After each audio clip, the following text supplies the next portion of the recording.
la loi a impulsé une dynamique plus importante auprès des collectivités publiques et des établissements privés pour mettre en conformité leurs bâtiments afin de permettre à toutes les personnes handicapées d'accéder aux services comme tout à chacun. Donc c'est dans cette logique que la ville de Ronques a signé et validé son dossier auprès de la préfecture au mois d'octobre pour que dans les 6 ans à venir, nous nous engagions au niveau de la commune à mettre en accessibilité nos bâtiments. Ce que nous avons souhaité mettre en œuvre dans le cadre de la Journée internationale du handicap, sensibiliser les enfants à cette thématique. En piscine, on va travailler sur le handicap physique. Tout au long de cette semaine, dans les activités des TAP et également des activités seniors, nous allons proposer une sensibilisation à la différence physique. Les éducateurs sportifs de la ville vont proposer des ateliers un peu différents de ce qu'ils peuvent proposer d'habitude, avec des difficultés qui seront de nager les jambes attachées, de nager les yeux fermés. Le thème cette année aussi, c'est l'inclusion sociale. Le thème de la journée internationale, c'est de faire en sorte que la différence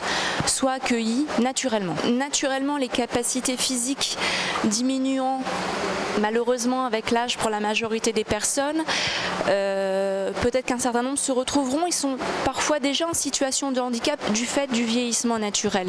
Donc l'approche sera différente aussi parce que ça sera en salle et non pas en piscine, les ateliers seront différents, l'ambiance sera différente, mais l'idée est la même, c'est de garder une ouverture d'esprit à ce que l'on n'est pas et ce que l'on n'aimerait pas devenir parfois, mais qu'il ne faut pas pour autant mettre de côté. Ici, on va essayer de les sensibiliser sur le handicap visuel, se déplacer en fermant les yeux, voir ce que ça donne. Est-ce qu'on peut arriver à se déplacer droit, se déplacer avec un seul bras, de se déplacer sans les jambes? Est-ce que c'est difficile à vivre? Est-ce que c'est techniquement possible? Est-ce que c'est contraignant? Donc on va essayer de les sensibiliser. Je pense que c'est un sujet d'actualité. On accueille aujourd'hui donc Jacques Brel, 2 fois 13 élèves, et on va essayer vraiment de tout mettre en place pour les sensibiliser. Je pense que c'est important de sensibiliser la jeunesse, c'est important de le vivre et de se rendre compte que c'est pas évident d'avoir un handicap, donc en espérant que les enfants aient un retour positif et s'en rendent compte et puissent en parler autour d'eux.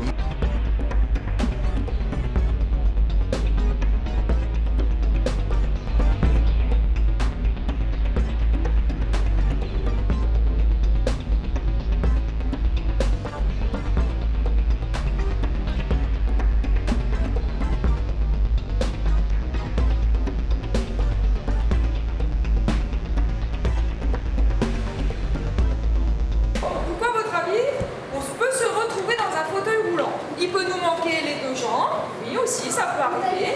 Un handicap, c'est quelqu'un qui est tout le temps comme ça, d'accord?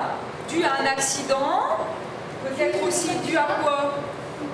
De naissance, voilà. Quoi d'autre? Comment on peut devenir handicapé? Il y a la maladie aussi.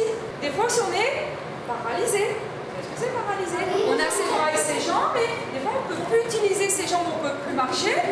On est dans un fauteuil roulant. On dit que c'est la paraplégie. Et quand on ne peut plus utiliser ses bras et ses jambes, on est tétraplégique, ça arrive aussi. Quand on ne peut plus voir, c'est un handicap parce qu'on ne peut plus faire les choses de tous les jours. Aujourd'hui, se mettre à la place d'une personne handicapée. Se mettre la chasuble, d'aller jouer au basket, comme si vous n'aviez plus votre bras.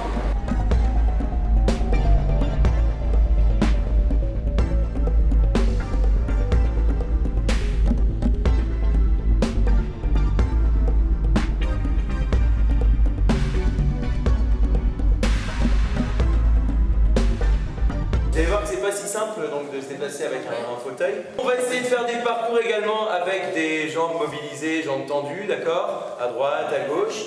Essayez également de se déplacer en mode de mobilité réduite.